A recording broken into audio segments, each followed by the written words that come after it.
Hello. मैं professor Sukant Chaudhary, Lucknow university sociology department का। हम हिंदी में लेवी स्ट्रॉस के सामाजिक संरचना और संरचनावाद के सिद्धांत करेंगे। लेवी स्ट्रॉस एक फ्रेंच मानवशास्त्री थे। 1908 से 2009, 101 साल। और दो इम्पोर्टेंट बुक है, एलिमेंटरी स्ट्रक्चर्स ऑफ किनशिप 1949 और structural anthropology 1963। Alright. Levi Strauss ने कहा कि सामाजिक संरचना को वास्तविकता से कोई लेना देना नहीं, क्योंकि वास्तविकता सामाजिक संबंधों से भरा है। सामाजिक संरचना एक प्रारूप है जिसको शोधकर्ता वास्तविकता से कच्चा माल लेकर उस प्रारूप को बनाता है। तो सामाजिक संरचना को वास्तविकता से कोई लेना देना नहीं है, क्योंकि वास्तविकता सामाजिक संबंधों से भरा है। तो सामाजिक संरचना क्या है? एक प्रारूप है। प्रारूप क्या है? एक सामाजिक संरचना है।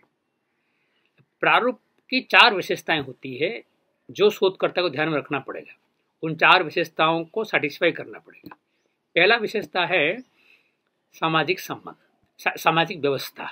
प्रारूप एक सामाजिक व्यवस्था की तरह होना चाहिए, यानी कि कई अंतर संबंधित अंतर्निर्भरित अंग होते हैं। एक अंग में परिवर्तन दूसरे अंग में परिवर्तन लाता है। दूसरा, भविष्यवाणी। प्रारूप में स्थित एक जोड़ी संबंधों को देखकर दूसरे जोड़ी संबंधों के बारे में भविष्यवाणी की जा सकता है। जैसे मामा भांजा का संबंध अगर नेगेटिव होगा तो पिता पुत्र का संबंध पॉजिटिव होगा, ये भविष्यवाणी है। फिर रूपांतरण, ट्रांसफॉर्मेशन। प्रारूप को ऐसे बनाई जानी चाहिए ताकि उसका रूपांतरण की जा सके। ये सब एग्जाम्पल से पता चल जाएगा। फिर चौथा, बोधगम्य होना। प्रारूप को ऐसा ही बनाया जाना चाहिए ताकि वो सबके लिए बोधगम्य हो सके। तो ये 4 विशेषताएं प्रारूप के। तो प्रारूप क्या है? सामाजिक संरचना है। सामाजिक संरचना क्या है? प्रारूप। 4 प्रकार के प्रारूप हम यहाँ डिस्कस करेंगे। पहला है सचेतन प्रारूप, दूसरा है अचेतन प्रारूप, तीसरा है यांत्रिक प्रारूप, चौथा है सांख्यिकीय प्रारूप। ओके, पहला है सचेतन प्रारूप, कॉन्शियस मॉडल। जब शोधकर्ता अपने ही समाज का अध्ययन करके प्रारूप बनाता है, तब वो अपने समाज का सामाजिक संबंधों के बारे में सचेतन रहता है, इसलिए उसको सचेतन प्रारूप कहा जाता है। दूसरा, अचेतन प्रारूप। इसका विपरीत, जब शोधकर्ता किसी दूसरे समाज का प्रारूप बनाता है, तब वो वहाँ का सामाजिक संबंधों के बारे में सचेतन नहीं रहता है, अचेतन रहता है, इसलिए उसको अचेतन प्रारूप कहा जाता है। लेकिन वो आउटसाइडर है, बाहर का व्यक्ति है, लेकिन वह इनसाइडर बनने की कोशिश करता है, रैपो करता है, वहाँ का सदस्य बनने की कोशिश करता है और एक आउटसाइडर दृष्टिकोण से इनसाइडर व्यू को पकड़ता है, तब वो निर्माण करता है। लेवी स्ट्रॉस के अनुसार ऐसा प्रारूप साइंटिफिक है, क्योंकि लोग सोचेंगे सचेतन साइंटिफिक होगा, नहीं होगा, क्योंकि सचेतन के बारे में कैसे साइंटिफिक हो सकता है? हम लोग बायस हो सकते हैं, पक्षपात कर सकते हैं, हम अपने समाज को बेस्ट मानते हैं, कोई भी अपने समाज को बेस्ट मानता है, बेस्ट रूप में पेश करता है, इसलिए अचेतन प्रारूप साइंटिफिक है। नंबर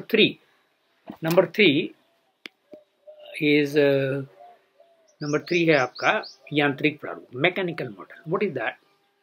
यांत्रिक प्रारूप का मतलब है जब प्रारूप का मापन वास्तविकता से तालमेल रखता है, तब यांत्रिक प्रारूप बनता है। ओके, फिर सांख्यिकीय प्रारूप क्या होगा? जब प्रारूप का मापन वास्तविकता से तालमेल नहीं रखता है, तब यांत्रिक प्रारूप बनता है।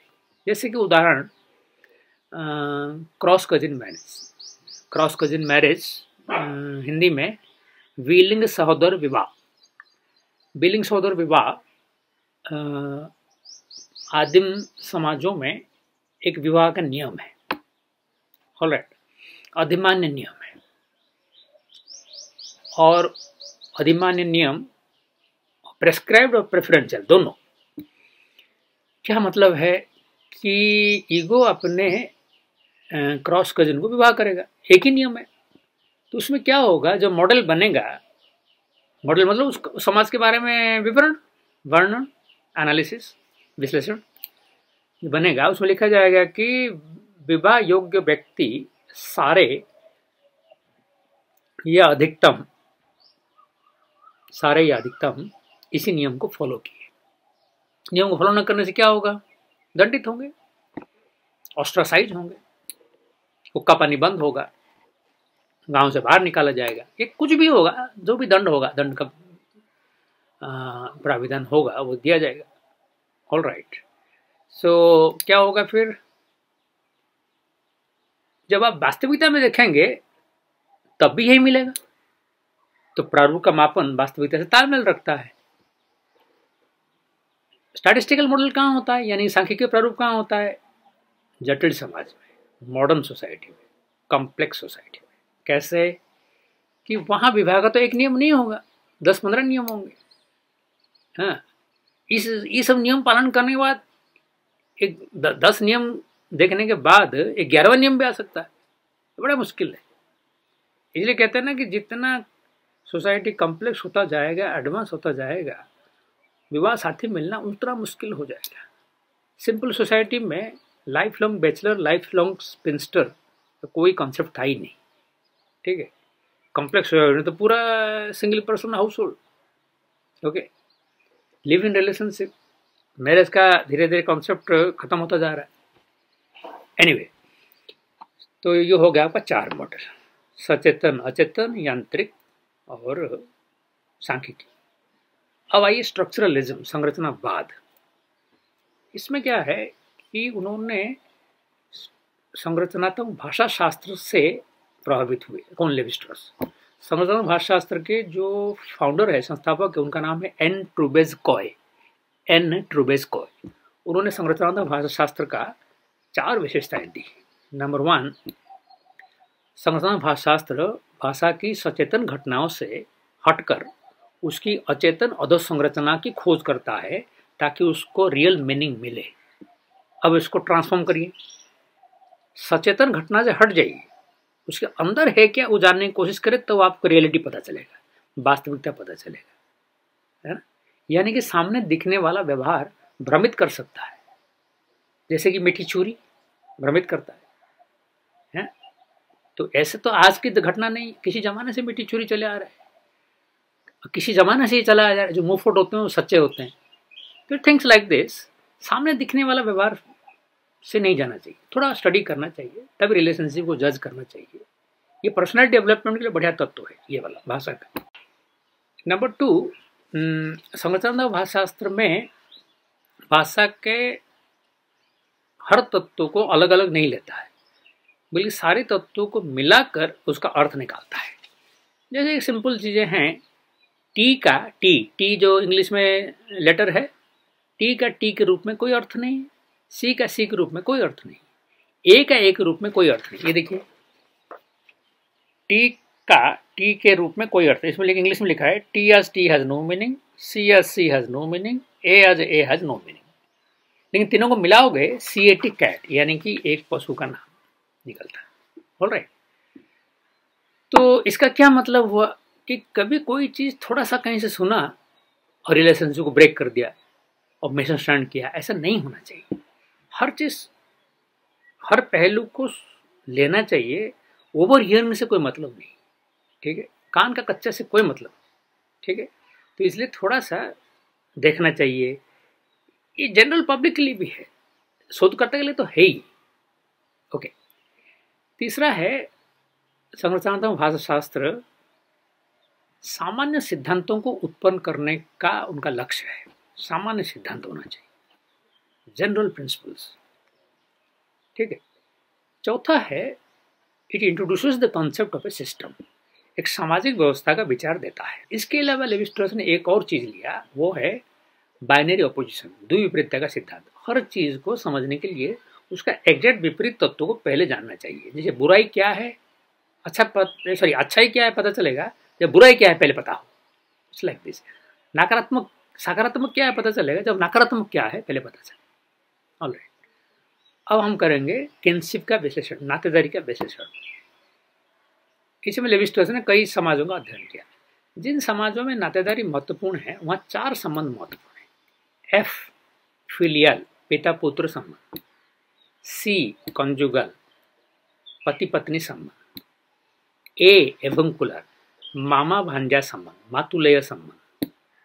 एस सिबलिंग, भाई बहन का संबंध, FCAS। ट्रोब्रियन जनजाति एक मातृवंशीय जनजाति है, मातृसत्तात्मक जनजाति है। मामा से संपत्ति भांजा को मिलता है, तो मामा भांजा का संबंध थोड़ा विरोधाभास चलता है, क्योंकि जहाँ भी प्राधिकार और संपत्ति शामिल होगा वहाँ थोड़ा विरोधाभास चलेगा, इसलिए ये संबंध नेगेटिव है, यानी कि माइनस।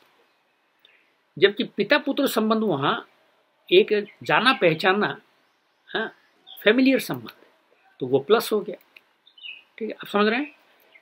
इस संबंधों को कैटेगराइज करना अब्स्ट्रक्शन है, एक अमूर्त दृष्टिकोण है, आम जनता को पता नहीं चलेगा। एक शोधकर्ता के दृष्टिकोण से देखोगे तो पता चलेगा। फिर आप, तो ये हो गया। जबकि पैट्रिलिनियल चरकेस यानी कि पितृसत्तात्मक एक जनजाति चरकेस है, वहाँ पर इसका विपरीत है, पितृसत्तात्मक है, पिता पुत्र के संबंध में संपत्ति और प्राधिकार आता है, तो ऑब्वियसली वो माइनस, एंटागोनिज्म, विरोधाभास हो सकता है।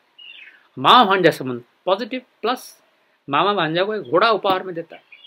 आजकल घोड़ा कौन देगा, गाड़ी भी नहीं दे सकता आजकल, बट एनीवे एक जमाने में होता था ऐसे, घोड़ा बहुत होते होंगे उनके यहाँ, तो देता है, और प्लस संबंध, कोई झगड़ा नहीं। उसको लेवी-स्ट्रॉस ने ऐसे समझाया है, ये देखिए, ये ट्रोब्रियन है, एक नादारी संबंध है, ये चरकेस है, ये FCAS F प्लस। ठीक है, ये ग्राफिक रिप्रेजेंटेशन है, इसको यहाँ से हटें, इसको यहाँ नहीं, एरो मार्क है, ऊपर वाला, नीचे वाला ही बताता हूँ। लेवी-स्ट्रॉस ने 6 जनजाति का नादारी का अध्ययन किया और उनको ये मिला, देखिए, ट्रोब्रियन, सिवी, डोबू, कुबुतु, चरकेस, टोंगा, 6 जनजाति। पहला 3 मातृवंशीय है, दूसरा 3 पितृवंशीय है। FCAS, ये खाली एक याद रखने के लिए, जो मिला वहाँ लिखा गया, प्लस माइनस समझ रहे हैं ना, प्लस मतलब फैमिलियर, जाना पहचाना, बेहतर संबंध नहीं, वैल्यू लोडेड नहीं, बेहतर संबंध नहीं, जस्ट जाना पहचाना, नो स्टेक, कोई दावा नहीं है, ठीक ठाक। माइनस मतलब संपत्ति अधिकार शामिल है, झगड़ा होने की चांसेस हैं, विरोधाभास हो सकता है। तो ऊपर नीचे प्लस, बीच में 4 माइनस, एक छोड़ के प्रेडिक्टेबल, ऊपर नीचे माइनस, बीच में 4 प्लस। C 4 प्लस, नीचे 2 माइनस, एक छोड़ के उल्टा, 4 माइनस 2 प्लस, ऐसा याद रखे। हम भी स्टूडेंट जैसे ऐसे याद रखे थे। अभी यहाँ से एक समीकरण उत्पन्न होता है, F/C = A/S। समीकरण समझते हैं, F/C = A/S। अब ये देखना होगा कि ये एक प्रारूप है कि नहीं। फिर वो 4 विशेषता लाइए। पहला सामाजिक व्यवस्था, ये एक सामाजिक व्यवस्था की तरह है, क्योंकि इसमें 4 इंटरकनेक्टेड, इंटरडिपेंडेंट, अंतर संबंधित, अंतर्निर्भरित अंग है, FCAS। ओके, एक अंग में परिवर्तन दूसरे अंग में परिवर्तन लाएगा, यानी कि एक, समझ में आ गया कैसे रिलेशनशिप है। एक अंग प्लस है तो दूसरा अंग माइनस है, ये माइनस हो जाएगा तो प्लस हो जाएगा। ये खुद ही कर देंगे नहीं, समाज में मिलेगा, वास्तविकता से लेना होगा। नंबर 2 प्रेडिक्टेबिलिटी, बताया मैंने, F अगर प्लस है तो A माइनस होगा। ऑलराइट। तीसरा है रूपांतरण, रूपांतरण हो सकता है, जैसे समाज में मिलेगा वैसे रूपांतरण होगा। चौथा इंटेलिजिबिलिटी, ये जो इक्वेशन है, समीकरण है, F/C = A/S, इससे ये बोधगम्य होता है, इसलिए ये एक प्रारूप है।